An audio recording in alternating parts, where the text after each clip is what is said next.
Joe Paul, yeah, was one of the first people introduced into Bitcoin. Now he has a Bitcoin startup. It's called Bit4. He'll explain more about it. Can everybody hear me? Yeah. And everybody knows what is Bitcoin, right? So we're not going to like explain about what Bitcoin is. So and Sharat and me used to work together in a company called Sedu. I remember the first time I came across Sharat because my friend Naz knew that I'm interested in Bitcoin and Sharat's resume was in the system. Somebody forwarded to me and it said. If I have to say, I finally came all the way across into Bitcoin. And once I was there, I figured out that most people are scared to buy Bitcoin largely because when people don't buy when the prices are going down, people buy when the prices go up, right? It creates a form of speculation and they end up losing money. And what happens is when the market crashes, people leave. 2014, 13 time period, but I was just at college graduating, and just like everyone, I was pirating content from movies, downloading movies, and all this stuff. And every no Pirate Bay, right? So at the time, like I think it's 2014, they added support for Bitcoin. So you can see the donation links at the end of the website. I was like, what's Bitcoin? And I was start searching about what is Bitcoin, and I thought like, okay, this is another PayPal application at the time. And at the time there was no UPI network. So everything was like either you have to go to a bank. So we were planning to do like a partner banking, I think at the time like Federal Bank was actually giving you like a neo banking solutions. It was all starting at the time. So we thought like we could get like a grant or we could get some funding. So we were working on these payment applications, and I was always like this nerd that goes through all these technical stuff. So I was the one actually handling the technical side of our product. So one day I had this so since we are making this application for the people who wants to send like 60 rupees or 50 rupees or 100 rupees, we need to have some sort of like settlement network. So that's that word, the settlement network and settlement, how to handle this on technical level. That started my journey because it was completely actually changed the way that I was thinking about self-custody, and you cannot trust a secondary party to handle your wealth. I mean, nowadays we trust our banks, right? But we have to in a way because our entire society is actually molded around the banks and the banking system, right? But eventually people needs to find another solution because before this we got gold, we got cash, but nowadays everything is traced and tracked. And if you are not someone who's if you're not friends with your government, they can stop it. And we saw that everywhere when the war happens. So I talked to a lot of people who experienced this from the samurai community because they were like cyberpunks.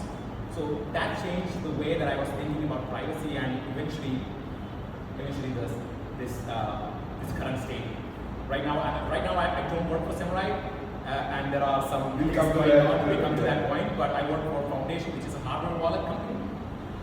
Yeah, that's my story. So I'll ask next question to you, sir.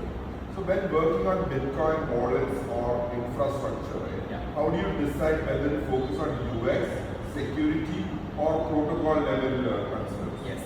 So, I mean, there is no question. It's the security part. Because when it comes to Bitcoin or any decentralized assets, like I'm not saying like crypto or any other coins, I'm just saying Bitcoin itself. Like you are the one responsible for holding your coins. So especially when it comes to non-custodial wallets, if you are designing a non-custodial wallet, it's up to you to teach your users how to store this thing, how to not make any mistake. Because if you just search for like the people who have made a lot of mistake, storing their keys, they forgot the passphrase, they forgot where the seed words they put. Like if you are building a software that has these levels of people can make mistakes. It's not like you can press a forget password or forget my email option. There is no option for Bitcoin. If you forget the 12 words or 24 words, you lost the whole thing. So when you design a wallet, most of these non-custodial wallets nowadays, when you show the seed words, the second thing they will ask you, verify the seed words, which is something that we put there in order to make sure the user is not making any mistake. You have to write it down. Some apps doesn't allow you to take a screenshot of the seed words. I mean, that if you ask me, like, if you ask about the convenience side, I mean, taking a screenshot is the best way to go, right? Like, you can take a screenshot and just store it somewhere. But if you think about it, that screenshot can be shared through your Google Cloud or iCloud, or someone else can actually see that sequence. But if you don't let the user to take a screenshot, that's a security issue. That's the first thing that we have to make sure the user is not doing. And when they press the next button, they have to verify each words. Maybe it's in random order. So I onboard a lot of people, including my wife. And the first thing, I let them to go through the steps, and I ask them to read the instruction. What does the app says? You need to write this down. So do it. And I say, I don't want to write 12 words. I can just, take a screenshot and try it. They try to take a screenshot, it's not possible. And that's something we put it there intentionally to secure the user. So these levels of measures are the first thing. Then it comes to the user experience side. So protocol level stuff, that comes after the security side. So pay name is, for example, like it's somewhat protocol combined with the protocol. So it's a reusable payment thing. So you guys all know about phone pay that is this UPI. UPI has this auto pay feature, right? Auto pay. You can pay someone all the time. So when it comes to Bitcoin, when you want to send some Bitcoin to someone in a regular basis, you have to ask them for a new address every time, because you cannot reuse an address, which violates your privacy. There are some reasons behind why you don't reuse your address. So there are technologies that you can leverage to make sure that you share one thing at a time, and that thing can actually generate unlimited addresses for you. So if I want to send some Bitcoin regularly to George, I can share that common secret, and some apps actually do that. And Samurai Wallet does this feature called Payname, which is the same service. So I can share a common QR code with George, and from that point onwards I can send money. So that's a protocol level stuff that comes after the security. So that's my thing. Like I always want to keep the user safe, let them know about the risk first, then go through the user experience. Even if it's a shitty UX, you don't take any screenshot. Some people say like, I can't take my screenshot. Like that's not something that we do. By feature. That's a feature, and you need This to is follow. somewhere where I would like to disagree on. See, I'm working more close to on the crypto side of Bitcoin than on the Bitcoin side of Bitcoin. There are actually two sides for this. So I would have a challenge here as to the basic assumption is that the user has to learn all this, Yes. be paranoid about all of this. That doesn't work. Why? Because if I ask one question, yeah, the number of times I have done preview wallet. no. So preview is a recently acquired by Stripe, and what preview does is you can choose your you can create a wallet using your email ID essentially. Yeah. Right? Yeah. And I can, if I have to sign up on an app, Yeah. on a crypto app, I can go there, connect with preview. It creates a address for me. Yeah. Right, and it is stored in the, I think, what is it called? HTTP. Yeah. Okay. Yeah. So this kind of eases up the end user. Right? Yes. And because of which we have seen a big explosion of crypto uses amongst common people. Yeah. Right. So I have a huge disagreement here that in terms of user experience, unless we let people not be paranoid about losing their money all the time and meet them at their level rather than always trying to bring them up to a paranoid level of a cypherpunk. You meet them somewhere at least in the middle. Yeah. So that I you agree. bring in more people into the space itself. I agree this side of thing, but there is a reason why I always advocate self-sovereignty, because some people actually went through the same phase where they just use custodial wallets. So what Jose was talking about is the custodial wallets, right? It's not a custodial, Yeah, right? Yeah, we can talk about this later.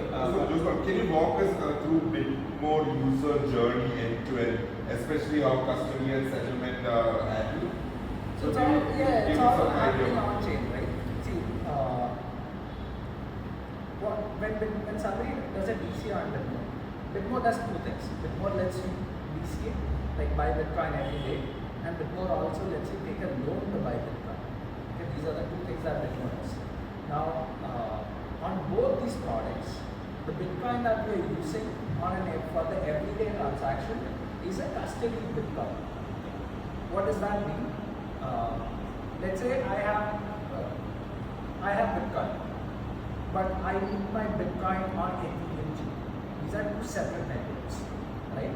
Now, if I need my Bitcoin on an Ethereum network, my Bitcoin gets locked somewhere inside the Bitcoin network, and a representation of this Bitcoin is created on the Ethereum network.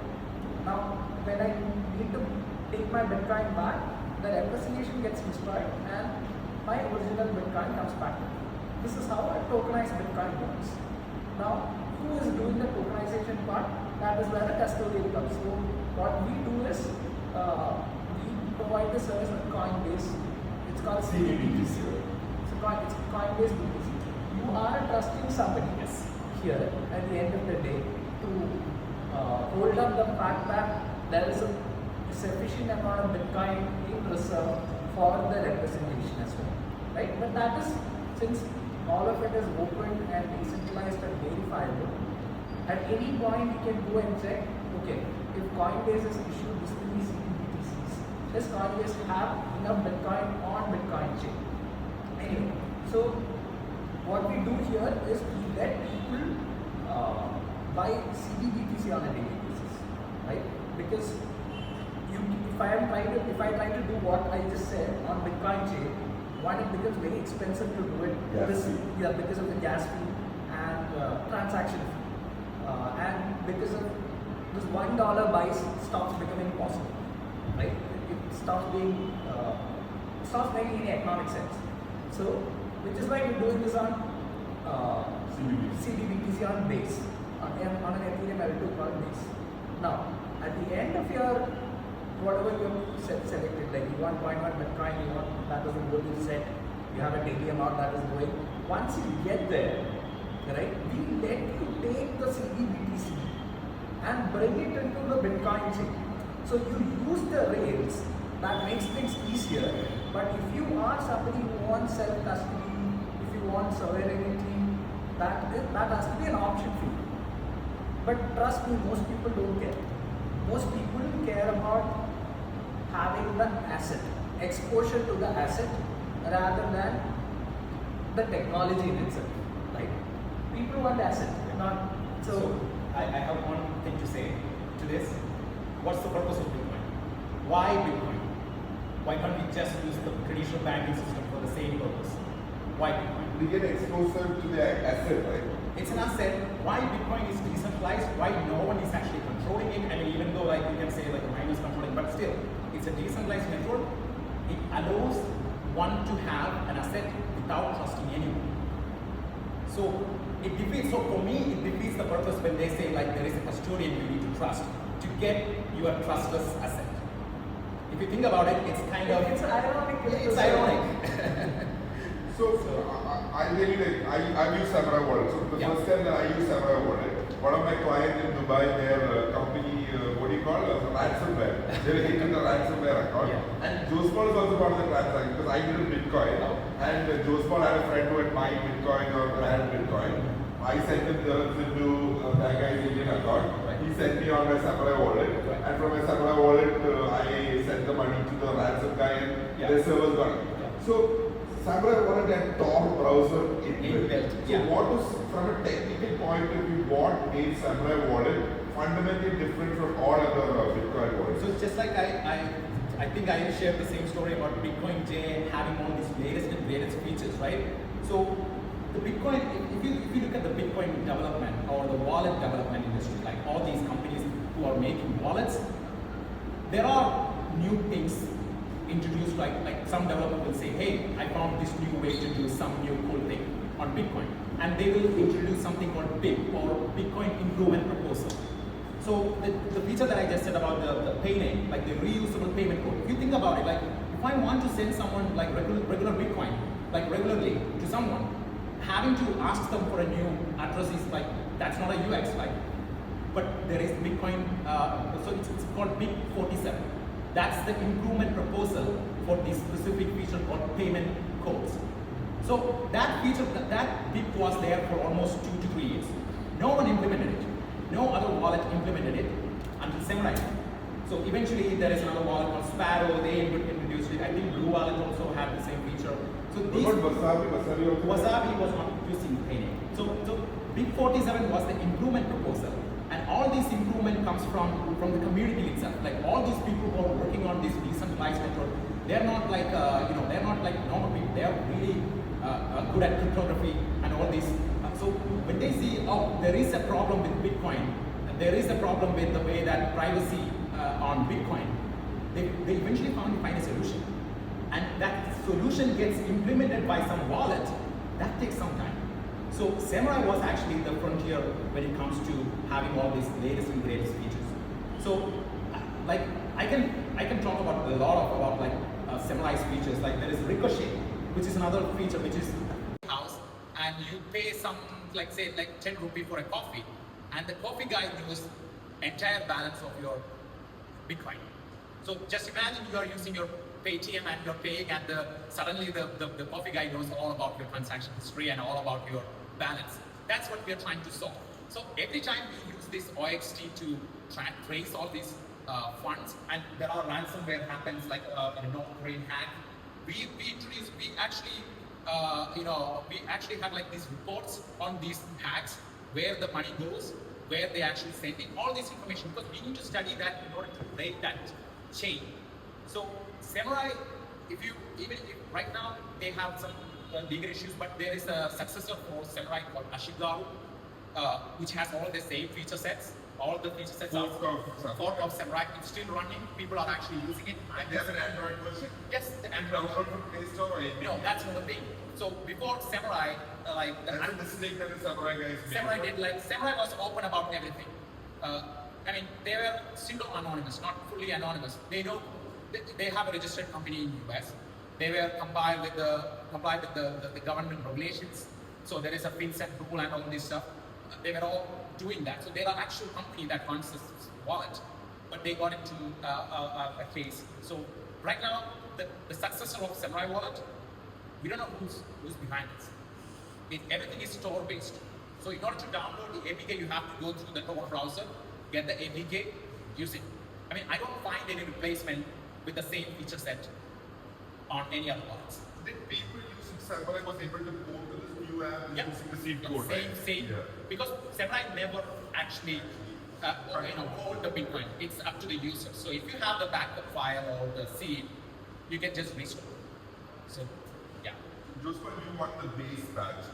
What material? So basically, explain what base batches is. What changed a bit more in terms of product direction, credibility, or access to the ecosystem?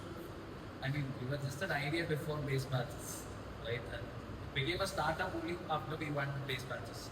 So base batches is essentially a program which Coinbase runs. Now, I know it ties back to the Coinbase UTC, everything. We build on base. So base is a Ethereum L2.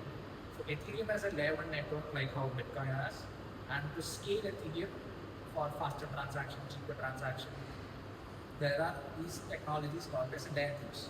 So where it's a site, like you can think of it like as another chain that runs on top of this. Anyway, point is, it's cheaper there to do transactions. It's faster as well, right? Now, so Coinbase has an element called as Base, and Base conducts these hackathons globally every quarter, every half year, where close to 1,000 teams, I think, participated from across different regions. So we were one of the teams from India who participated. We finished top 10 in India. So from every region, we selected around 10 teams. There were like I think some 6-7 regions. They put us through a small, quick incubator program kind of thing. And at the end of the program, they selected a few teams and selected as winners and gave us some grant money. And now they were like, okay, now if you need any further support in terms of building the startup out, let us know. So this connected us to the India lead, the country lead and everything. So then we became like, okay, if we really want to turn this into something, we can, right? And till then we were just in hackathon mode, and from there we decided, okay, people are seeing some value to this idea. Yeah, I personally had the own idea for Bitcoin. It's like a Bitcoin mortgage, and this is where the name comes from. Bitcoin mortgages. So it was essentially validation for the idea, right? So once we got validation that project, speak to people who are important, get validation of the idea, and of course move grants to keep things running. So for me, if this product before would not have been where it is today, I mean, I'm not saying that we've reached much heights yet, but it would not have been a product without these funds and whatever that came out of it. So, Seth, what are some of the hardest engineering trade-offs when you're building a privacy-first wallet that works for everyday users? How did adding services like coin mixing, Rishwati or coin mixing felt morally? Did you at that time think that this could get the founders in trouble? I mean, morally, I mean, about the mixing service, like, so we were trying to make a wallet that you can use on street. So that was the, slogan of Semurai. Back for Bitcoin wallet for wallet for the streets. So basically, you can buy things, you can confidently send transaction to some random stranger that they don't actually, come back and do a branch attack. Like that's the plan. Like you need to have on-chain privacy, not outside on-chain privacy. So mixing is one of the best way to attain privacy on on-chain. That's the best way. There are pseudo mixing ways, like you can have collaborative transactions. So if I want to do a transaction, like I want to send some money to Jose, I can go through Alex. Alex. So what we do is like we share the coin together and make a transaction. So whoever are looking from outside, they see that two set of coins coming from two different directions and going in some other direction. So if that's called a collaborative transaction. So Samurai used to have this feature like collaborative transaction, and if you have the user in the same place, like if there is another Samurai user, you can just collaborate with them through QR codes. Or if they are not there, you can connect through them through the Tor network. So that's another feature. So when building this mixing service, mixing was actually introduced back in 2019, and at the time, so people were like, Samurai was like on Twitter, we were marketing this as a mixing service, and you can do this on your phone, which is another thing. Like people were saying, like mixing on phone is not possible because technically it's really hard to make mixing service on a phone. But we did it. We finally pulled that off, and everyone was like, oh, okay, Samurai introduced mixing service. But we were also working with lawyers to make sure that we are not in trouble. We are not doing anything illegal. We are not transmitting money. So at the time, the FinCEN has some rules. The US FinCEN has some rules. So if you ask them about like, hey, is Samurai wallet is a money transmitter? So that's another thing. Money transmitter. So Joe said about the Coinbase is actually a money transmitter. So Coinbase actually hold your money. They have the money. They were the one actually sending it to somewhere. So they are actually holding the money. Your bank is actually holding your money. But Samurai never actually hold any user's money. So if you are mixing, someone is actually sending some messages to Samurai, and that message is routed through the network, that's it.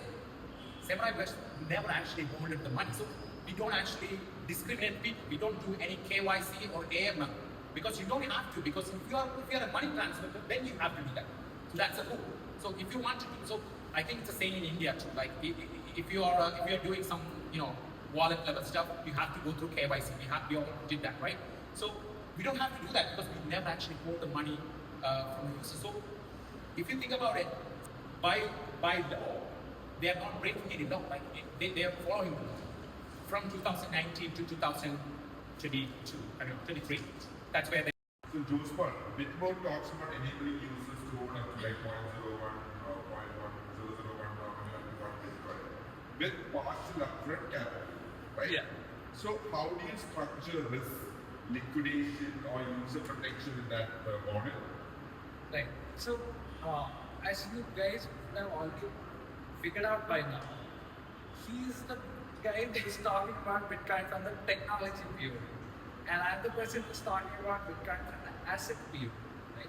He's the one who makes the asset valuable, but I'm the one who's making the asset accessible. And it's self-custody and not self-custody. So he's not on coinbase.com. He's actually a non-custodial model, by the way. But on his POV, that is also Custodian. custodian. That is the custodian. Yeah. Still, there is a problem of having like I have to trust them or they can ban me. Right. Okay. Sure. So this is what we got funded by Coinbase for, right? Bitcoin mortgage idea, where essentially you as a person who wants to buy Bitcoin, and you've been in the market like Bitcoin market like me and George for a very long time, but do not own a meaningful amount of Bitcoin for some reason. So that was back in I was living in Bitcoin. That's another thing. Like people will say, oh, you got paid in Bitcoin, so you got a lot of Bitcoin. No, I was living in Bitcoin. I was selling it because if I get have to eat, right? I need to buy food. If I get paid in Bitcoin, how do I live? You have to spend it. I have to spend it. And also another thing, people will say, I mean, even Joe will say like you have to hold your Bitcoin, you have to increase your wealth. But if you think about it, only like less than 1 or 2% of the population holds Bitcoin.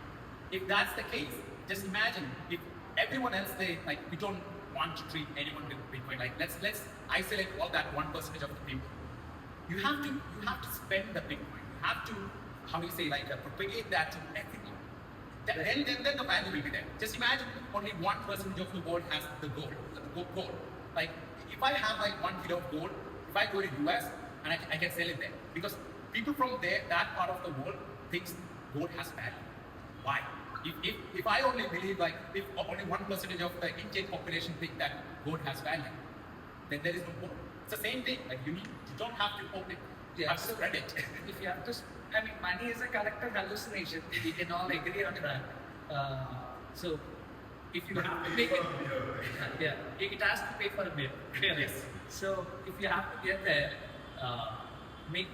which comes to again making the asset accessible to everybody, right? You cannot, like I said, you cannot expect people to come to your level to use anything. You have to go to their level to make things usable. Somebody was pointing it out earlier. UPI became banking became a whole lot more easier once UPI came out. I think UPI is inspired by Bitcoin in a big way. Like Yes, it's ready to act with different banks. So just like how Bitcoin works with different apps. Yeah. So going back to how the mortgages work for Bitcoin. So one of the ways in which we want to make Bitcoin more accessible is that for people like me and George who've been in the market for a while, right? We know when we can spot a good price on Bitcoin, right? Because we know how the drawdowns work, we know how the market moves are. So when you can spot a good price on Bitcoin for such a valuable asset, probably there is no loans that you could take today that lets you acquire it. Today you can buy a house that appreciates at 2%, 3%, 4% a year on a loan. You can buy a car that depreciates 50% the moment you drive it out of the showroom. But you don't get a loan to acquire an asset that has historically appreciated 30 to 60% risk-adjusted returns, right? So that is where you're coming out with the loan part. So you make a down payment to make sure that you're serious about buying this asset. So you make the down payment in USDC. This is again none of these are touching any Indian rupees. If you have such stable coins with you, that is the only time you can do this. As of now, maybe once the stringent regulations ease us up a little bit more, or like BitSave, we should give a shout out to BitSave here. BitSave lets you buy Bitcoin from QR, like a UPI, like very basic, and it stores the Bitcoin here. Yeah. Maybe you can talk about it towards the end. Yeah. So unless something like that, that's collaboration with something like that. Essentially, you need to have some USDC with you, make a down payment, rest you can finance it monthly. Right now, of course, there's an interest rate associated with it, and the risk is hedged using a put option, which also the borrower is paying for upfront. And if you default at any point, depending on the current Bitcoin price, let's say you owe $50,000 to the lending pool, right? Bitcoin price is right now at 97. You wait a few months, you brought down what you put your principal, it is at 50,000, and Bitcoin price is at 97. But this month, for some reason, you cannot pay, right? Life happens. So at that point, what happens is, we sell a slice of the Bitcoin to cover that much completely. But again, lenders, nobody lends you money if they could lose money. So we have a lender capital protection first mechanism. So if the principal that you owe is less than, more than the current Bitcoin price, and let's say you default, at that point you have to liquidate your Bitcoin. Now, none of this is held with us per se. All of whatever I mentioned is held in smart contracts. So the transaction where you move your USDC into the Bitcoin. So your USDC will come out of your wallet, some USDC will come out of our lending. All of this is happening on chain with smart contracts. Personally, Bitcoin is, or as a company, Bitcoin is not doing anything to make sure that happens. Even if tomorrow there is no Bitcoin as an organization, you can go and interact with these CBDC. Yeah, you can interact with the same contracts, and if there is liquidity in the lending, you'll still be able to do all of this, right? So that's how Bitcoin works. If there are any other questions on the mechanics of it, Yeah, you can take it offline. yeah, we can speak. So I also go to I have a lot of questions, but I don't want to cover it all. So hardware versus software, foundation device lessons, making air gap useful. So we come from email and then get your money lost in was or exam. My dad says the corporate people use Bitcoin more than you guys, right? Like they hack you get not. Yeah. So how does foundation fit into it? What has been your learning from moving from software to a physical hardware startup? It was pretty interesting because I've never had any hardware background. Like hardware was not easy. It's really hard, especially when it comes to security side, because you cannot decide like you can decide a phone easily nowadays because we know how phone works. We know how internals are actually arranged. You can just look at other devices. But if you ask me, like these hardware wallets are the same, it's not completely same because one of the features that we offer is the tamper protection. So when you receive a foundation device hardware wallet, so for people who don't know what's hardware wallet and software wallet is like, so basically the private key of your Bitcoin is, if you are using software wallets, it's usually held in your phone, which is a kind of a risk if you think about it. Like if your phone has some sort of like a vulnerability, or let's say it's a malware, or your wallet gets compromised somehow, you can lose your money. So that's where the hardware wallets comes into play. So there are a lot of companies that do these hardware wallets. Basically, how they do is like they have a secure chip inside the hardware wallet, and you cannot get that information outside. You cannot do anything to get that information without the proper way of going through the PIN or the encryption key. So that's the first thing. Like, and when it comes to designing a hardware wallet, you have to think about the supply chain. Like, if I send you a hardware wallet to George's home, someone can actually take the package and, oh wait, this is a hardware wallet. Let me replace this with a paper, right? So we have to make sure our customers are actually receiving the hardware wallet with proper security, so they never actually tamper with anything. So there are supply chain validation. So when you provision this device in our factories, we put like a signature there, so you can verify that once you receive the device. And also, if someone like tries to open the device, we have tamper protection pins inside. So if you try to open it, immediately erase everything. I think Bitcoin includes at least from online retailers, not like me. There are other Bitcoin L2s that are coming up these days, like simply on Amazon. Oh, okay. So I mean, EVM-based Bitcoin, right? Yeah. So there are solutions that are coming up. Anyway, to answer your question, why overtime users on Bitcoin? One, it increases increases complexity inside the Bitcoin network in a way that it is not approving of its core ethos, is what how I think of it. So with the Bitcoin Cash guys, Bitcoin Cash SV are all came over the same source. But it all died away, right? Like, how Bitcoin Cash is still top of the project, but they introduced smart contracts recently. But anyway, none of it is Bitcoin, right? So, and I'm sure if Bitcoin introduces smart contracts, there is going to be another fall. There are companies actually building this like based contracts. So some people actually want us to add features to our wallets.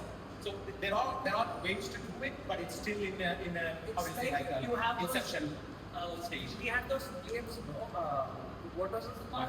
No, not Waterfall. Back in the day, we had those flash games. Versus, so that is what is possible on Bitcoin today, right? Versus, if you go to Ethereum, the kind of DeFi projects that are being built, it's your AAA Rockstar games that are being built there compared to what is available there, right? So, smart contracts, one.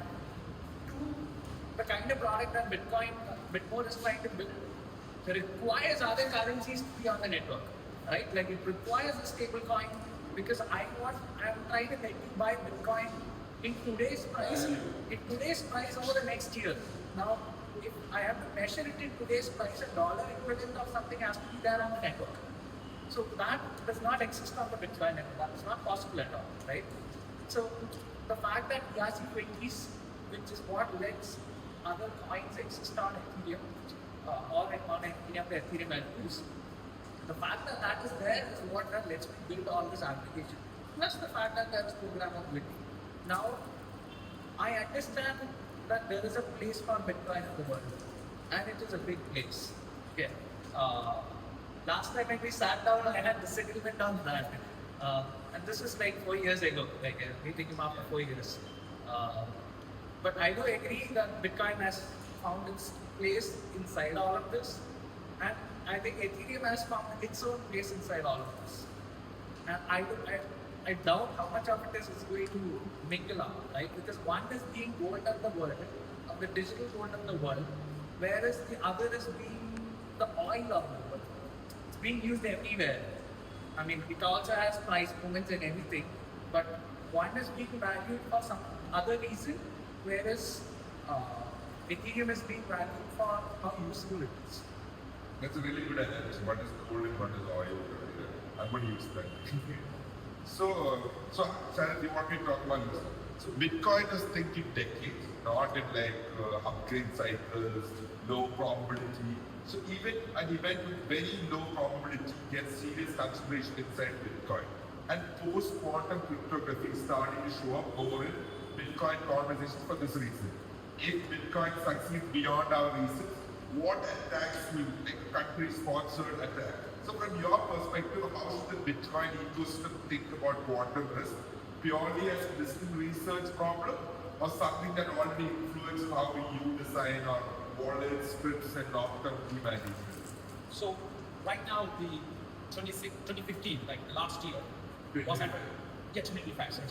2025 last year was actually a leap when it comes to quantum-related stuff, because post-quantum, we are, like every year we saw some news about like, hey, we achieved this level of qubits, or we achieved this level of computation on quantum cryptography.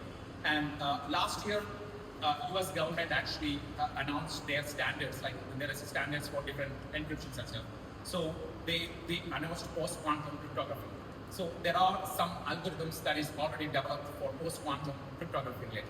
So there is a day, like I think it's called Q Day or something, like Quantum Day. The day that quantum computers gets the power to crack encryption and hashing. So what happens on that day is, so you guys know the Satoshi Nakamoto, who's the anonymous founder or inventor of Bitcoin, and he got like a lot of Bitcoin locked in blockchain, like thousands of Bitcoins. I mean, it's insane, right? Like, but those coins are actually stored in, I think it's in paid to public key hash, not paid to public key, which reads the public key. So the biggest thing is like when this quantum day happens, those coins get stolen immediately. That's the first thing that will happen. Like, if we want to know like when the quantum succeed, just look at the Satoshi Nakamoto's coin, like 1 million of coins just moved immediately. So that's the one reason is like, at the time, the address type that Satoshi was using is paid to public key. And later that there is a paid to public key hash, which is the hash of the public key. So which is, that coin will stay there. Quantum computers cannot do anything on that until you try to spend it. Is it totally sensitive then? Yes, I mean the hash is there, but the public key is not revealed because the hash is just the the hash of the public key, right? So when you try to spend it, you actually include that in your transaction. So when you send a transaction from that address to another address, immediately when you send that transaction to a mempool, that coin gets stolen. So these kind of attacks will happen. These are people were talking about this for years, and last year I think Page is the username. He introduced post-quantum cryptography onto Bitcoin. So there is a chain called BTQ, Bitcoin Quantum. So you can run that network. It's a testnet you can run, which uses Bitcoin post-quantum cryptography for Bitcoin. So what happens is like it actually slows down Bitcoin because I think that right now the hashes is like 64 bytes or something. But once the post-quantum hashes, it's like 2,400, almost like 50 times higher than the current hashes that we have with the encryptions and hashing. So everything the size gets increased. So after the post-quantum cryptography introduced in Bitcoin, the number of transactions that we are trying to send per day gets decreased. The size of the blocks will get higher and higher. Nowadays it's like less than 4 megabytes or 2 megabytes. It will eventually go up to 10 megabytes or more than that. But everybody has to agree for the... Yeah, everybody has to agree for that. And I mean, it's a technical leap, right? I don't think it's going to happen within like next year or very next year. It's going to take at least 4 to 5 years. And this quantum day will happen, like the prediction is like in 2050, 35 or something.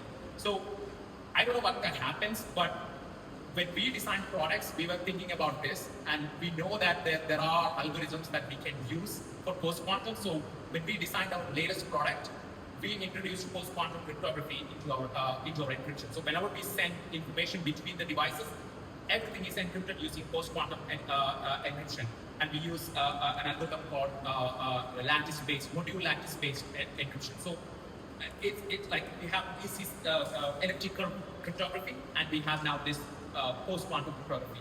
So that's the trajectory that we are seeing right now, and I think it will happen maybe 5 years, 10 years. A lot of companies, countries, universities, they are all developing. And there's a quantum state somewhere where you're able to like feel like 0, 1, and something like that. Right? Like, so you can try, you can actually use the qubits, like emulators are actually up. You can try programming it. It's all there. The difficult part about what you mentioned is to get Bitcoiners to agree on something. Yes, it's really hard. Yeah. It's like, so you need like 51% of the nodes to agree. Yes, so there is so if you know Taproot, which is the last biggest update that happened to Bitcoin network, so you can actually track that, like how many miners and validators are actually updating their Bitcoin to new version. So they have to, so there is a time period. There is a time period that we evaluate, hey, are we all agreeing with this specific change? And so whoever maintaining Bitcoin core, they release this new version. Everyone needs to agree, and we don't know everyone. Like we cannot say that, hey, just update this. We cannot say that. It's up to the users, and we don't know who our users are. So the users like just look at the new release and they said, I'm not agreeing with this. So if all the people, like let's say 51% of the people who are running these things, they all say like, I don't agree with this. That change will never get into the Bitcoin network, ever. That there is an evaluation period, and you can just look at, like you can search for Taproot watch, you will find a website with green marks. So it's every day that there is a Taproot signal. Yeah, the dots. So I think it took like 3-4 months. I don't know, 3-4 months, everyone to agree that Taproot, which is a new change, we agree with that.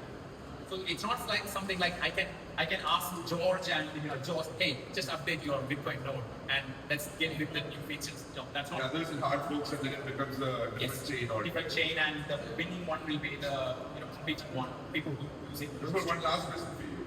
How do you balance building permissionless on-chain systems with the compliance realities of consumer-facing fintech?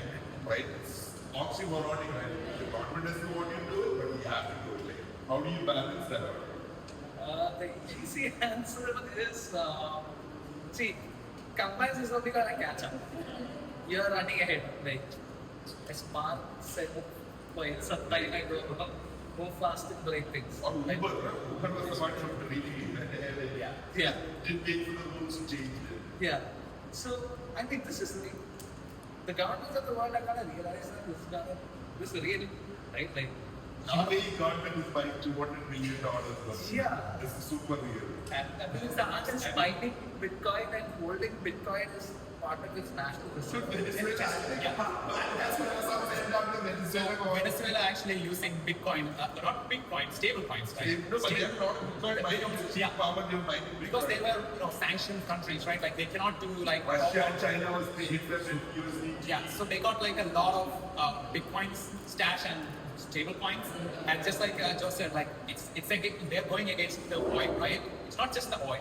Maybe they're also going against the digital movements too. bit of a stretch there, but okay. Yeah. Anyway, so I don't want us to be cheating. Yeah.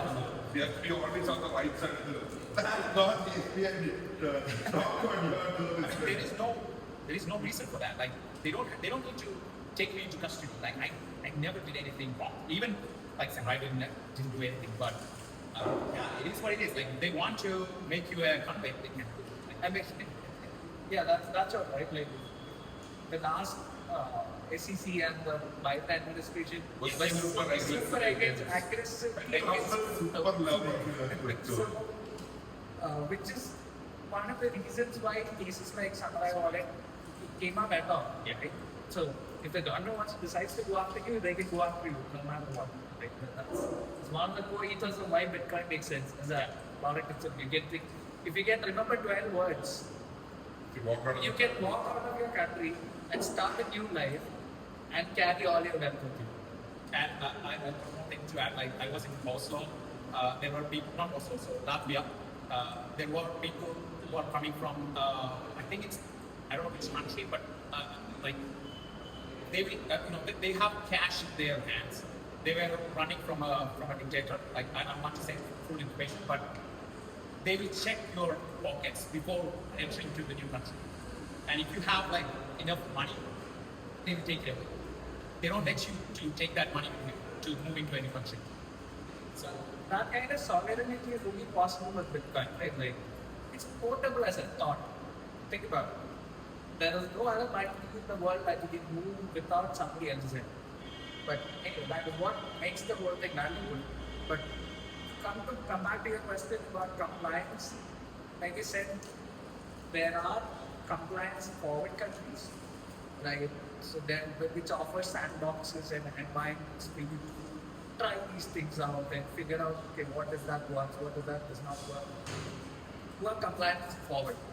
So those are generally countries that you see 10 years down the line leading the race in this whole when crypto eats the whole world of finance. Right? Now,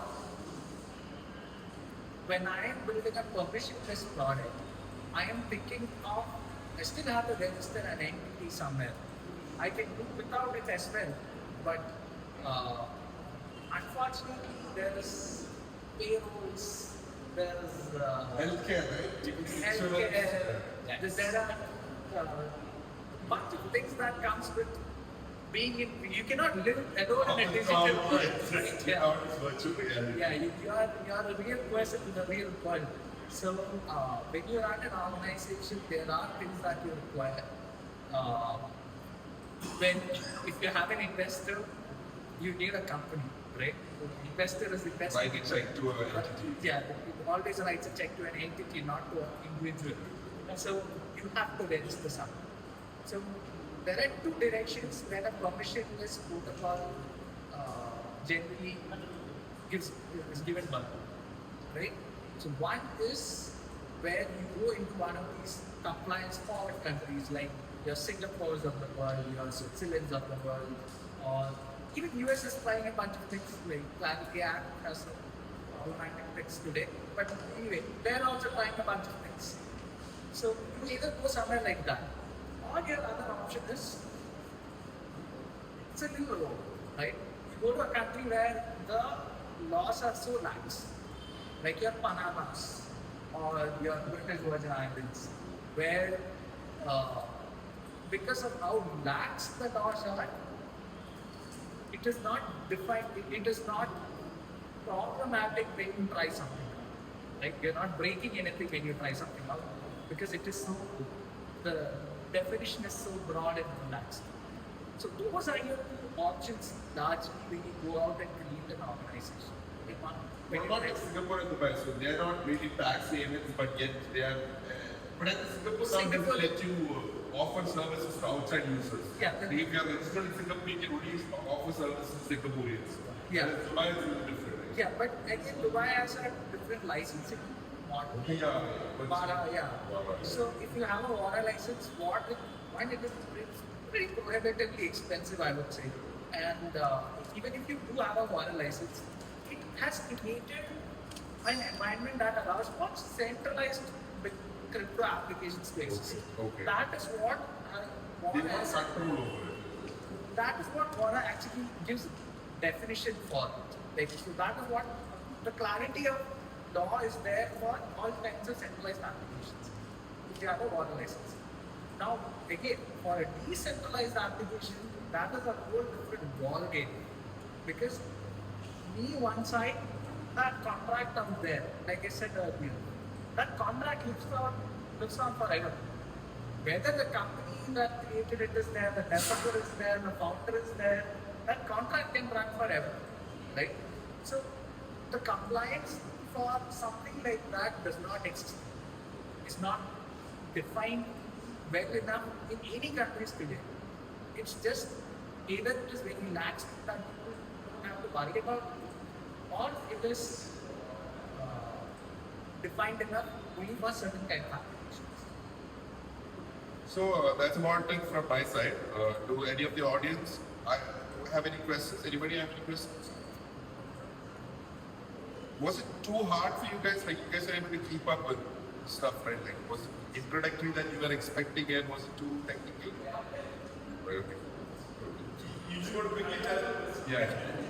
So the thing is like we have about self-custody and non-self-custody. With self-custody, there needs to be a lot of education that needs to be fed to the people really. Now, if you take the history of things, we have a tendency to go towards something that can be, which is why we got manually a lot with the decentralized entities and all that you can see that. But there are also like decentralized entities. So people still think that we go with the convenience of, for example, AI also. See that, right? Although we can have to do a lot of control to the government, we get to see convenient characters. Now, how do you educate people when evolutionarily it's very difficult for people to understand that this is the way that we should go, right? So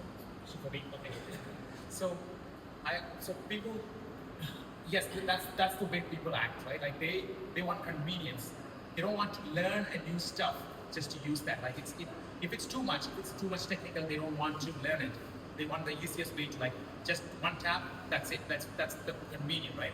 Apple Pay, yeah. And we also offer something similar. Like you don't have to go through the verification process of seed words. You can store the seed on your iCloud immediately. And so even if you delete your wallet, when you reinstall, everything gets back, restored. even the base has that same organic. Yeah. So, but you're trusting your iCloud. And have you ever seen the news about some guy who was using iCloud for almost 15 years? He got a promo code.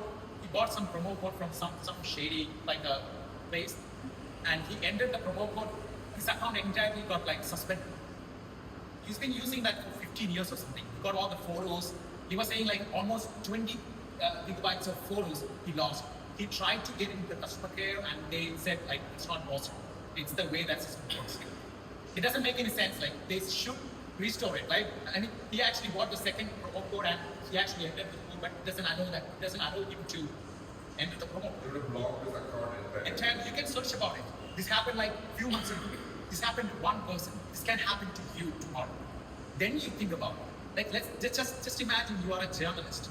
You got like a lot of Bitcoin in your account, or you have a lot of money in your bank account. You try to speak against your government, or you try to find some news about some politician. They can do these things to you. They can unbank you. Some people will get into that trouble one day. They need to go to an alternative solution. And Bitcoin is one of them. They cannot stop you from using Bitcoin or permissionless any technology like this. So that's the thing. It's really hard to educate everyone, but all those people who are living in that convenience, when they get into that point where, how do you say, shit breaks the shit hits into the fan, then they think, what's the alternative? Like, how do I go from this point to that point? Like, from that point onwards, they will think about that. About It's this. an example of this outside of mining systems itself. Right? So if you look at all these places where internet is getting shut down these Yes. days, if you look at any of these countries, the biggest, most downloaded app on their phone is something called as BitChat. Bitch. So BitChat uses a mesh network which does not require the internet per se for you to communicate with each other, right? So if we are all sitting here, I'll be able to send you a message without the internet working. That's what BitChat is. Yeah. Yeah, it's encrypted as well. Right? So when Things happen, things like this happen happened in like that. Uganda. Recently, Uganda, they shut down the whole Yeah. internet. And I actually met the guy who made the BitChat. And we were using that on every event. Like whenever I go to like a Bitcoin event, I just open BitChat and try to like spam it like with a positive message. And this was, but BitChat got like most downloaded app in Uganda, like last month. Sorry, this month. Yeah. So is Nepal, Iran, Yeah, and this happened. Like, just imagine, this was a cypherpunk toy. Like technical people were using this app as like a toy project. Like, hey, this is BitChat. Nobody's using like that for a regular message. I still use my Signal or Telegram to send other messages, but BitChat is like a toy project. Like these cypherpunks made. But when the things happened, people started using it. It's called spark insurance. Like if everything was to shit, that is when this becomes so useful. No, it's fucking Yeah, on a global yeah, scale now. yeah. Like what if Trump does, right? Like Yeah. everybody said, what if like how you holding US treasuries anymore? You need to diversify from that. For the last 70 years, all the government have been not storing gold and storing only USD treasuries, right? And for me, building this type of software, like the permissionless software, comes with the catch of like not having the best UX or best convenience. But there is a reason behind that convenience, like not having that convenience. Why we have to remember 12 words? Because that's the way to get into your key. And I educated a lot of my friends, and it's really hard to get that idea into their mind. They are okay with opening an app and pressing the sign up button, and that's it. But they are not. I mean, how many of us like go through the terms and conditions? Like we don't. So even like some apps lets you, when you press the I accept, it will ask you to please scroll it. Please. I mean, they're trying to make you like these are the terms, but you will never read that terms and condition. So it's just like that. And for the people who are just getting into this Bitcoin industry, I would just say, just imagine gold. How our ancestors thought about gold. If I ask my dad, like, hey, I have like 1 crore, where do I invest? He will just say, just put some gold. Why does they say that? One second, since you brought up gold, Yeah. and if your dad would do that, buy 1 crore worth of gold, where would he ask you to spend it? Would he ask you to keep it in your house, or would he ask you to put it in a bank locker? Yes. Right? But then there is the custodian. Then the custodian appears. Yes. So I'm saying that no But matter there are how people who are where- storing gold in their home. Or you need to have like a secure house with like. Yeah, you need to be And then they paranoid. need to be illegal as well. So there are these arbitrary lines that you draw. We are trying to make gold on digital. That's Bitcoin. So, and it's a programmable money. You can program it. You can have like so. There are some people who are doing like wealth transfers. If I die tomorrow, my wealth goes to my family. I can set that. You can program that on money. These are the possibilities. The possibilities are endless when it comes to programmable money. So, Yeah, but to come back to your point of convenience versus education, right? Honestly speaking, while I agree with the cypherpunk, I've been in the market trying to build a product out there that a lot of people would be trying to use, and I figured out that see, ethos is somewhere, practicality is somewhere else, right? So, like we discussed about the gold, you can gold as a sovereign asset. If I carry my gold, I have that value anywhere in the world I go. But even with my gold, if I own a lot of gold, I go and keep it in the bank longer because I don't want that headache, right? That's how most people think. They have disclosed the knowledge. There are a lot of compliance around gold as well. Yeah. I think it's what Joseph's like you can buy with gold in phone pay, right? Yeah. Like Yeah, digital gold. that's convenience, right? I can just buy. But you can't load, put it in gold and take it out.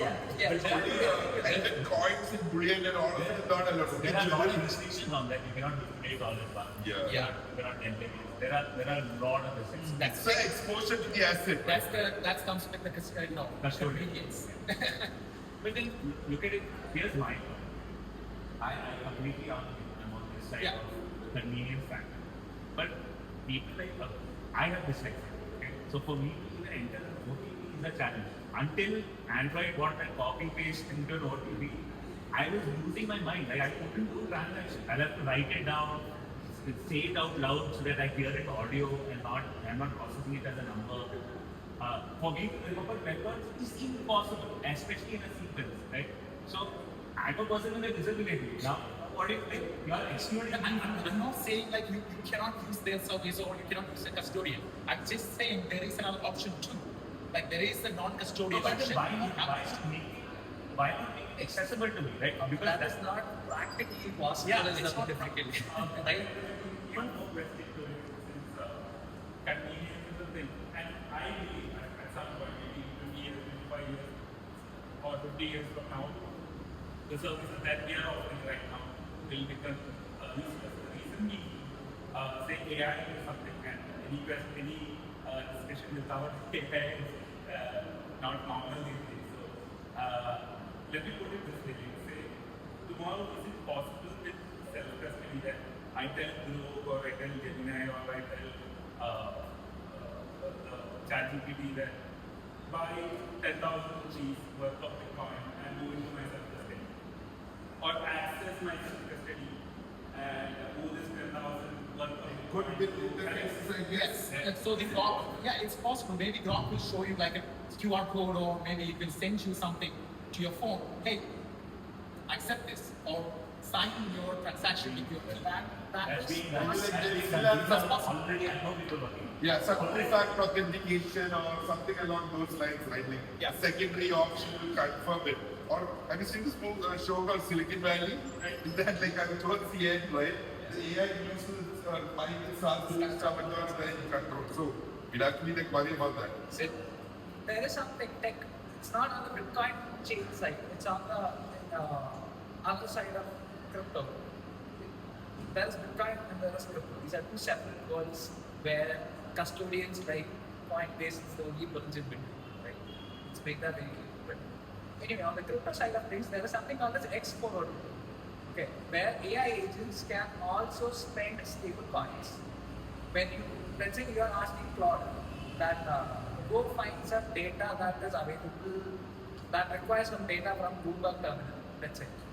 Now, Bloomberg terminal can now, if they have an X402 set up on their system, this AI agent will be able to spend money from your wallet and make an X402 transaction and get whatever data that you want. This is an API. Now, which means that it could be used for anything else, right? X402 right now is maybe used for fetching data, but tomorrow it could be used for paying for your Zomato or whatever, right? So that kind of tech already kind of exists. I don't think it needs to come to Bitcoin, right? See, do you need to spend Bitcoin? Was one of the things that we discussed, right? I honestly am of the opinion that I put my Bitcoin no matter what, and I always borrow against my Bitcoin with some fiat. So one of the, yeah, It's actually happening. Like a lot of companies are actually most companies that are doing Bitcoin lending. See, Bitcoin is the only product which is betting the other way, where we are giving you a loan to acquire Bitcoin. Most companies in the world today, including JP Morgan, right, historically has taken a very negative position on Bitcoin, has decided that Bitcoin can be used as collateral.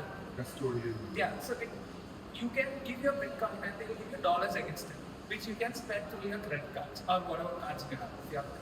Look, to buy a house and all, Then I want to work like house by using Bitcoin as a platform. and then Bitcoin went up so much that they could just sell like, Yeah. like 1/10 of it and pay out the entire There's this loan. project that lets you, in the US, there's this project that lets you swap out 10% of your home's EMT on Bitcoin.